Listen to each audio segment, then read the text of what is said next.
Hello दोस्तों, स्वागत करते हैं आप सभी का अपने YouTube channel Mithila law study में।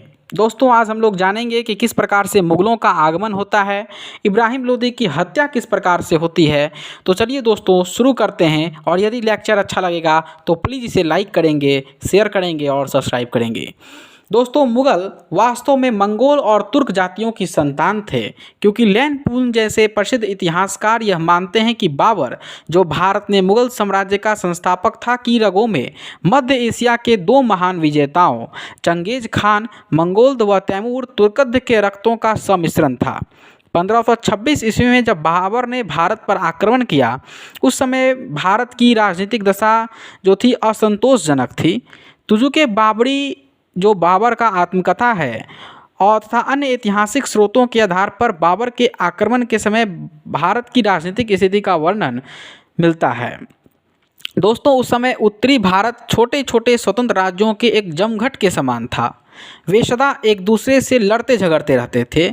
उत्तर भारत में उस समय दिल्ली, पंजाब, बंगाल, जौनपुर, मेवाड़, मालवा, गुजरात, सिंध, कश्मीर, उड़ीसा आदि अनेक छोटे छोटे राज्य थे, और यही अवस्था दक्षिण की भी थी।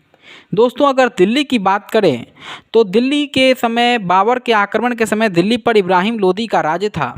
कहने को तो इस राज्य में पंजाब, दिल्ली, आगरा, द्वाब, अवध, जौनपुर और बिहार आदि अनेक प्रदेश सम्मिलित थे, परंतु वास्तव में इब्राहिम लोदी का प्रभाव दिल्ली व उसके आसपास के कुछ भागों तक ही सीमित था। इसका कारण यह था कि वह राज्य आगे अनेक छोटे छोटे और लगभग स्वतंत्र प्रांतों तथा जागीरों में बटा हुआ था। इन जागीरों तथा प्रांतों में राजा की अपेक्षा वहाँ के जागीरदारों और गवर्नरों का अधिक प्रभाव था, और लोग, जो वहाँ की जनता थी, वो प्रायः उन्हीं का कहना मानते थे। एर्स्किन एक विद्वान हैं, जिनके अनुसार दिल्ली का लोदी राज्य बहुत थोड़ी सी स्वतंत्र रियासतों, जागीर तथा प्रांतों का एक जमघट था, जिनका शासन प्रबंध कुछ पुराने परंपरागत सरदारों, जमींदारों द्वारा चलाया जाता था।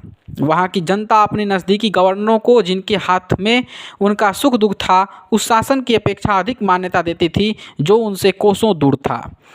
दोस्तों, इब्राहिम लोदी के कठोर स्वभाव, अकुशल प्रशासन तथा मूर्खतापूर्ण कार्यों के कारण पंजाब के सरदार दौलत खान लोदी और शक्तिशाली अफगान सरदार आलम खान लोदी और अनेक राजपूत उनके घोर शत्रु थे। अगर दोस्तों हम लोग बंगाल की बात करें तो बंगाल जो था, ये मोहम्मद बिन तुगलक के समय में स्वतंत्र हो जाता है, और सिकंदर लोदी के द्वारा एक बार इसे अपने अधीन करने की कोशिश किया जाता है, किंतु कोशिश असफल रहती है, और बाबर के समय बंगाल का शासक नुसरत शाह था। जौनपुर, जिसकी नींव फिरोज शाह तुगलक ने अपने राज्यकाल में रखी थी, वे नसीर खान लोहानी स्वतंत्र रूप से शासन कर रहे थे, और उसने अवध तथा बिहार पर भी शासन कर लिया था, और वह इब्राहिम लोदी के प्रति घोर शत्रुता रखते थे।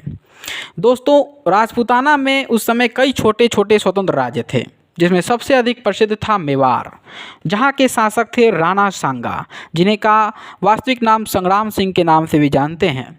ऐसी बातें प्रचलित है कि उसने अपने जीवन काल में 100 से अधिक लड़ाइयाँ जीती थी, और उसने युद्ध में ही अपनी एक आँख और एक भुजा खो दी थी।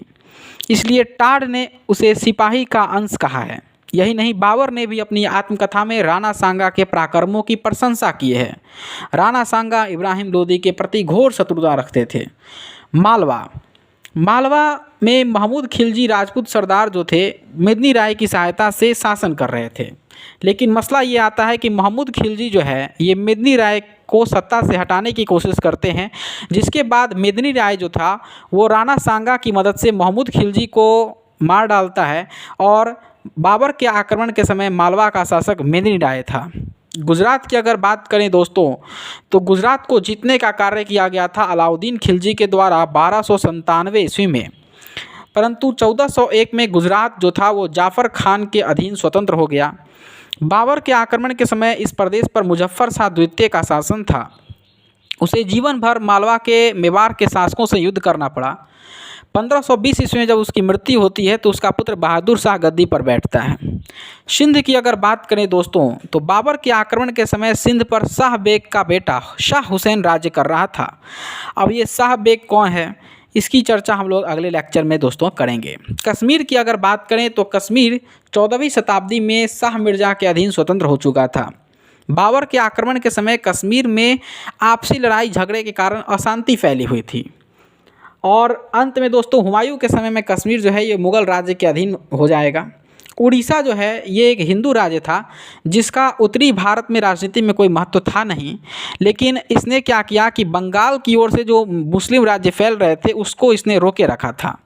अगर दक्षिण की बात करें तो हम लोगों ने देखा था कि मोहम्मद बिन तुगलक के समय में दक्षिण में दो बड़े राज्य स्वतंत्र हुए थे, एक विजयनगर और दूसरा बहमनी। बाबर के आक्रमण के समय बहमनी राज्य जो था ये 5 भागों बीजापुर, गोलकुंडा, बिदर, अहमदनगर और बरार में विभक्त हो चुका था। इन राज्यों के दक्षिण में विजयनगर का राज्य था जो कि इन राज्यों के साथ निरंतर युद्धों में लीन था। तो इस प्रकार दोस्तों हम लोगों ने देखा कि बाबर के समय में उस टाइम पर भारत की जो राजनीतिक स्थिति थी वो किस प्रकार की थी। तो चलिए दोस्तों अगले लेक्चर में हम लोग जानेंगे कि बाबर का जो प्रारंभिक जीवन था वो किस प्रकार का था, बाबर ने किस प्रकार से भारत पर कब्जा किया, किस प्रकार से पानीपत के युद्ध में इब्राहिम लोदी को हराया। तो चलिए दोस्तों यदि लेक्चर अच्छा लगा तो प्लीज़ लाइक करेंगे, शेयर करेंगे और सब्सक्राइब करेंगे। जय हिंद दोस्तों।